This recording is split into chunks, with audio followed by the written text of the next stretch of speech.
They thought she was invisible, but when the scanner flashed red, Blackstone Command fell dead silent. Maya Chen wore the gray uniform of maintenance staff. No rank, no clearance badge. She pushed her cleaning cart across the polished concrete floor like any other night shift worker. Generals hunched over tactical displays. Officers whispered across glowing terminals. Intelligence analysts typed rapidly at workstations. Nobody looked at her twice until the blast doors sealed behind her with a metallic thud. The chamber's security system recognized her presence before anyone else did.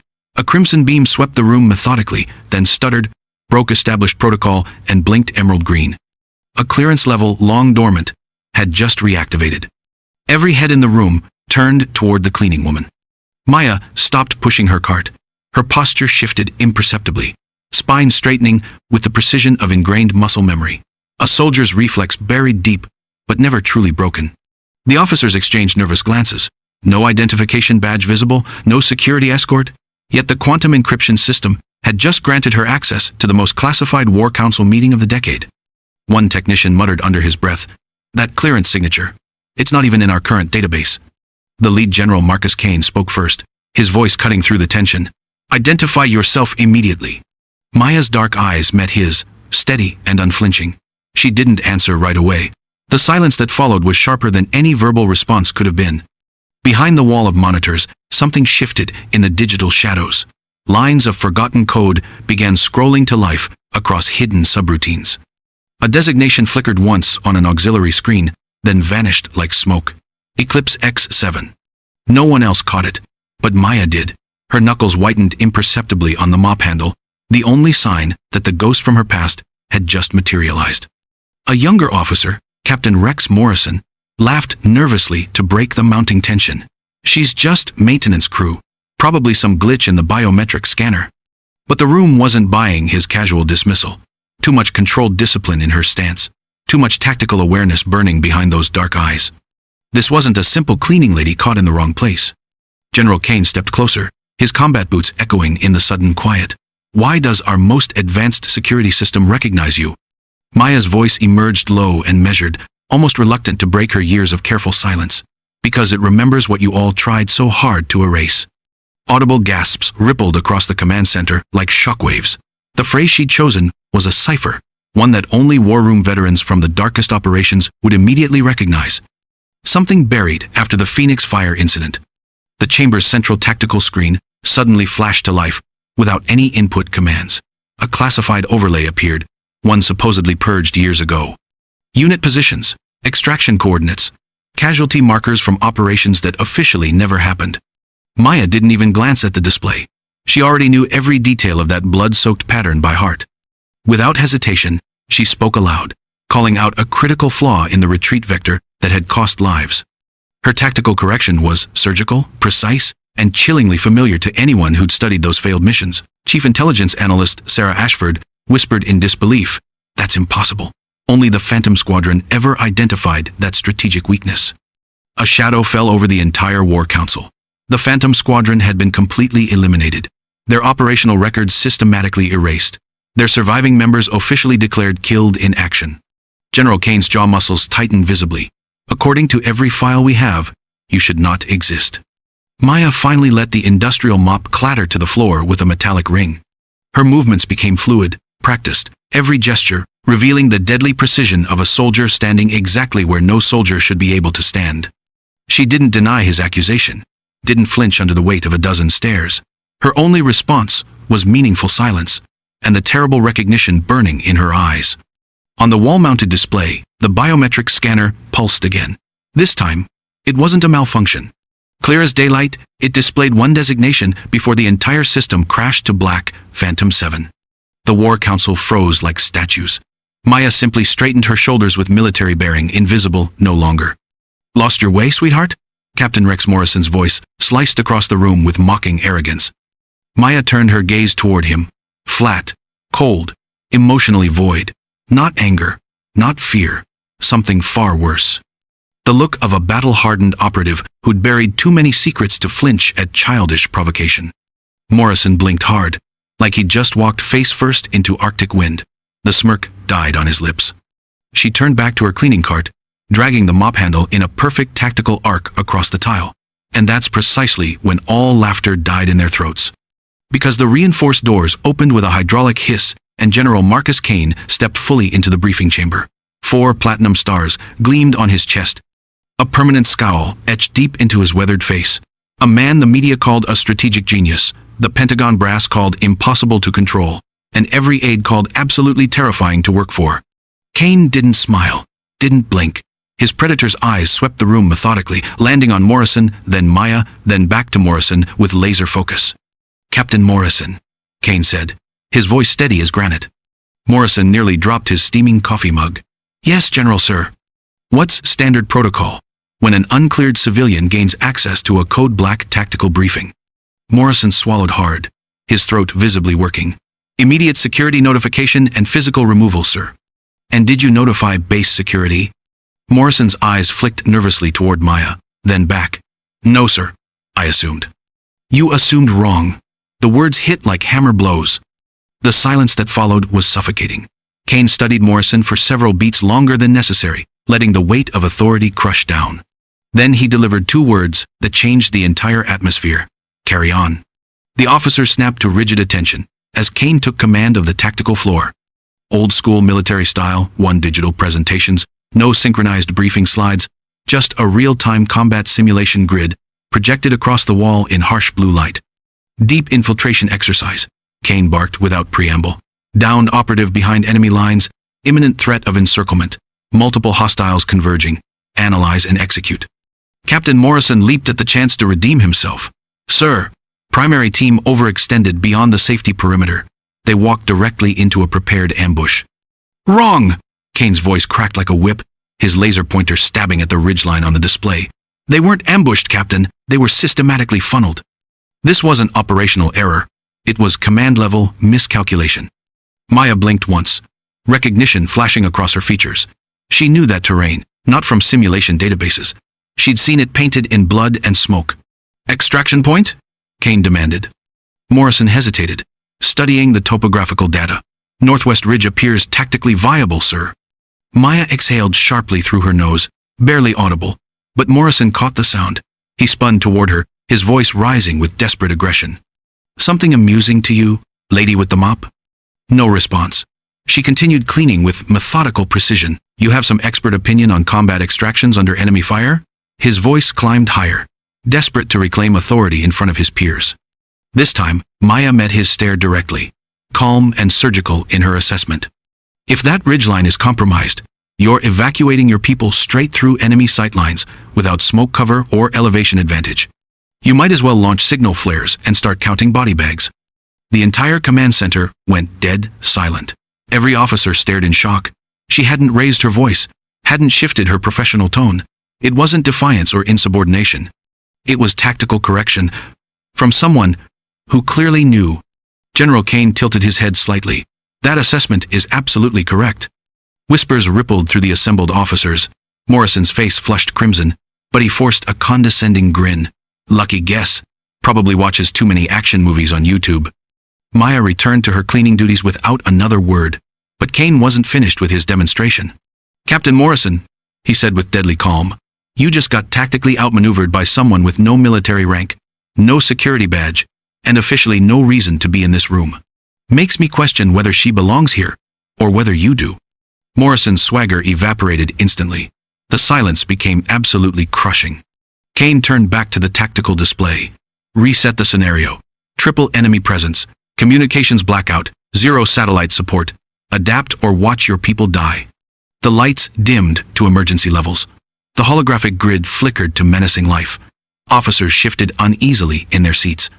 Maya leaned against the wall, mop temporarily idle, her eyes absorbing every tactical detail with professional intensity.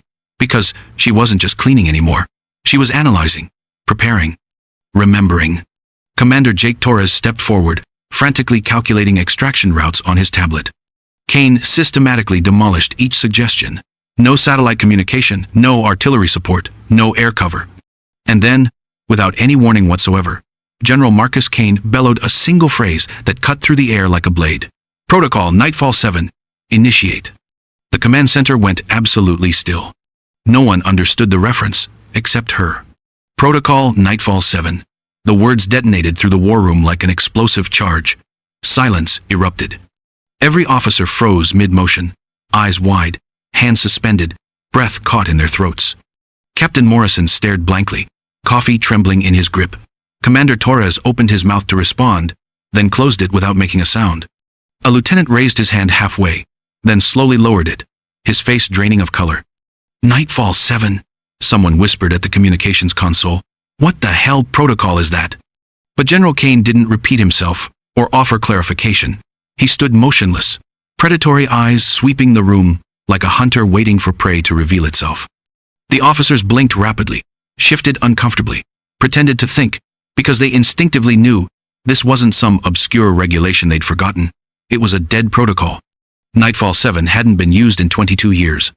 Scrubbed from all training manuals, erased from operational archives, officially decommissioned after a classified disaster nobody was supposed to mention. Kane knew that perfectly well. That's exactly why he'd spoken it. He was fishing in dark waters. And across the room, beside her half-filled mop bucket, Maya moved. Not dramatically, not with any theatrical flair.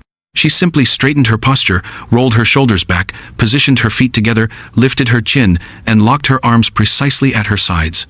Her stance snapped into perfect military formation, the kind drilled into elite operatives who lived and died by instantaneous response to coded commands.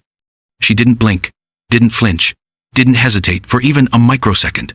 It was as if the phrase had triggered a switch buried deep in her genetic code. Several officers turned toward her position. Someone audibly swallowed. The air seemed to thin. Kane's gaze locked onto her like a targeting system acquiring its mark. Maya stood absolutely motionless. Textbook posture, controlled breathing, every inch of her radiating military precision.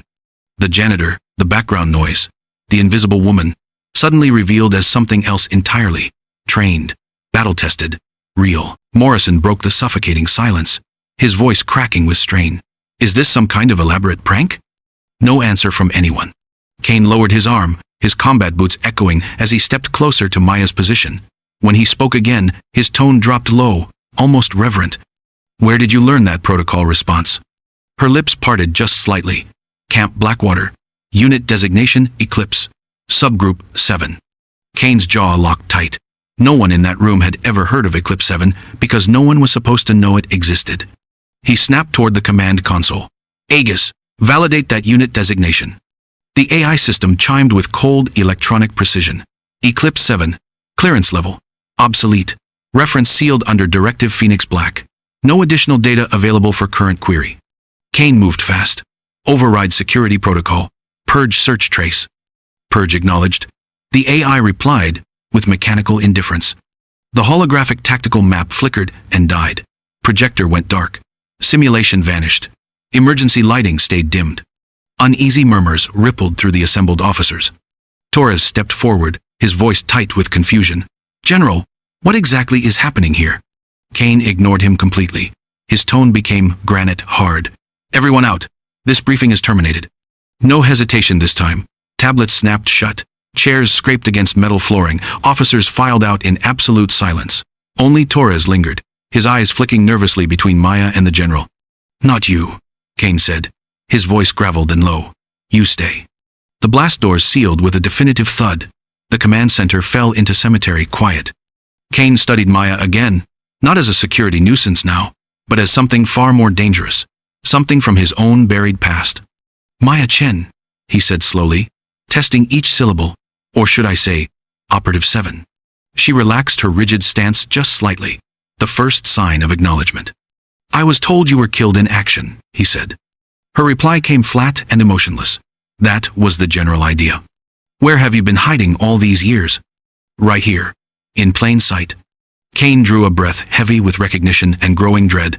And now you just snapped back into formation. Just like that. Her gaze didn't waver. I never really left, General.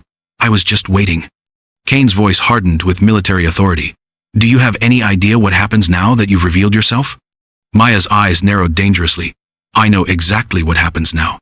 Outside the sealed command center, Blackstone Base had already begun to shift like a massive organism responding to threat.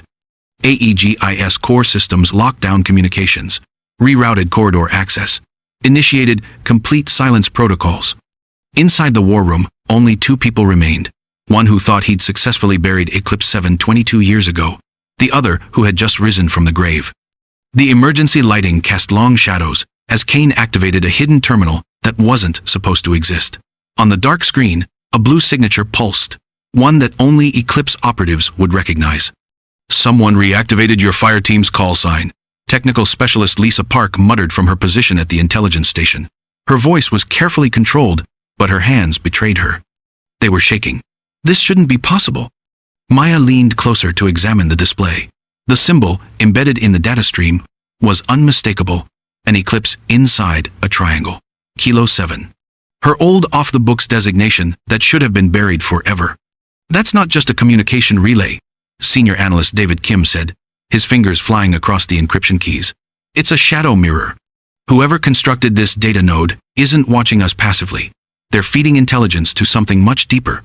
Maya's jaw tightened as she processed the implications. "Show me the outbound traffic patterns." Kim froze at his workstation. "Not outbound traffic. Inbound. Something's been sending us information." A classified file opened without any human command. Name, Phoenix 7. Status, deceased. Last signal transmission, 2 hours ago. "That's impossible," Maya whispered, her voice barely audible. "Phoenix 7 was my operational partner, and Phoenix 7 was me." The screen pulsed once more, then went completely black. A soft metallic click echoed in the darkness. Someone else was already in the room with them. Maya dropped to a tactical crouch, sidearm materializing in her grip from a concealed holster. Park shifted toward the wall panel, a combat blade slipping silently into her hand. Kim stood frozen in the glow of the last active terminal. Then a single line of green text appeared on the black screen. "Welcome back, 7. The air turned electric with tension. "It's a trap," Kim whispered. Park shook her head grimly. "Number, it's a test." The emergency lights flickered back to life, illuminating a crude symbol smeared into the dust of the far corridor entrance, an inverted eclipse, its center marked with dried red. Maya's breath caught in recognition. "That's not just a threat," she said coldly. "It's a tactical signal, the one we used before blackout extractions. It means one thing: someone on the inside turned traitor." Kane emerged from a hidden weapons cache, handing her a military-grade sidearm. She accepted it like it had never left her hand. "I thought you banned personal weapons on base," she said. "I did," Kane replied, "but I still believe in old ghosts carrying unfinished business." Kim brought up a biometric trace on his screen, heartbeat spikes, stress variants during the security override. "User identification, Lieutenant Alex Torres. He's the security breach." "No," Maya said flatly, studying the data. "He's the bait." They tracked Torres's movement signature to Subsector Epsilon, G, abandoned maintenance levels that had been sealed for years, backdoor access to the old Phoenix archive chambers. If someone wanted to hide a shadow communication node, that's the most shielded location on the entire base, Kim observed grimly. Kane nodded once. "Then that's where we hunt." They moved through forgotten corridors in complete silence. Maya leading point, Kane covering her flank, Kim ghosting behind with electronic surveillance gear. No alarms, no security sirens, just the mechanical hum of life support systems in abandoned sections. At the edge of Subsector Epsilon, a faint blue light glowed beneath a sealed maintenance door. Maya raised her weapon, every sense alert. On the other side, a message was already waiting on an active terminal. "Come alone, Sector 19, 040, 0 hours." The cursor blinked steadily. Maya didn't. By 0339 hours, Maya was already deep beneath Sector 19. No backup, no communication devices, no hesitation. She'd told Kane the brutal truth. If she didn't go alone, whoever was pulling strings wouldn't show themselves. Through forgotten arteries of Blackstone Base, she moved like muscle memory given human form. Steam tunnels, sealed access shafts, decades of dust clinging to steel surfaces like dried blood. At 0358, she reached a door that hadn't been opened in decades. The room inside was too clean, too carefully prepared. Server racks hummed in standby mode. A half-empty mug of jasmine tea still steamed on a metal table. Someone had been here recently. Someone was still here. Then the main screen activated without any command input. No prompts, no authorization, done. Just cascading code. A signature identification appeared. Phoenix 7. A ghost that should have burned with the Phoenix fire incident. Maya whispered the name she thought she'd buried forever. Alex. And then, a familiar voice came from behind her. You always were early to briefings. Maya spun around, weapon raised, and froze completely. Standing in the doorway was Alex Torres, older now, scarred by years of hiding, but unmistakably alive. Their reunion wasn't relief or joy. It was confrontation between two people who'd survived the unsurvivable. Maya's voice cut sharp as a blade. You faked your death. You abandoned the entire team. Torres's response was even colder. Number. Someone wanted everyone to think I was dead. I stayed gone to trace who burned Eclipse in the first place. On the console behind him, Torres revealed the proof he'd spent 22 years collecting. A file timestamped during the Phoenix Fire incident, labeled with authorization code, Kane 7. Maya's chest tightened as understanding dawned. Marcus Kane, the general still walking free, still climbing the ranks, still trusted with classified operations, had been the relay point. The betrayal that incinerated her unit before she could react? Before she could process this revelation fully, Kane's voice crackled through her concealed earpiece. Torres just pulled clearance authorization for emergency night transport. Hangar Bay 2. Departure in 10 minutes. Maya holstered her weapon with grim determination. He's not trying to escape. He's trying to erase the evidence. The hangar bay roared with turbine heat and jet fuel fumes. The stealth transport was already lifting off when Maya vaulted onto the landing strut, forcing her way inside through the cargo bay. The fight was brutal and efficient, steel against bone, training against desperation. Kane fired twice, missed both shots. Maya shattered his wrist with a precise strike, slammed his skull into the navigation console. The aircraft bucked and rolled before stabilizing. Torres appeared beside her. Together they forced the emergency transponder to broadcast live, flooding the entire Blackstone network with encrypted Eclipse files, 22 years of buried evidence. The truth detonated across the base network like digital shrapnel. Within minutes, Blackstone shifted into lockdown mode. Lights snapped to red alert. Blast doors sealed. Command stirred to life. Above it all, a single priority message cut through every communication channel. Strategic Oversight Team inbound.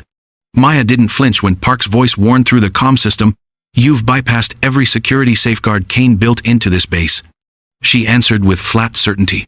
That was exactly the point. Hours later, as an unmarked helicopter descended carrying a man thought erased from all records, Director Samuel Cross, original architect of the Eclipse Program, Maya understood the war wasn't over. Eclipse wasn't dead. It had evolved into something more dangerous. In the silence that followed, she destroyed the decoy data drives and kept the real evidence close to her chest. When Kim asked, "So what happens now?" she answered, without pause. "We stop just surviving, we start fighting back." The ghost of Eclipse 7 had returned, and she wasn't invisible anymore.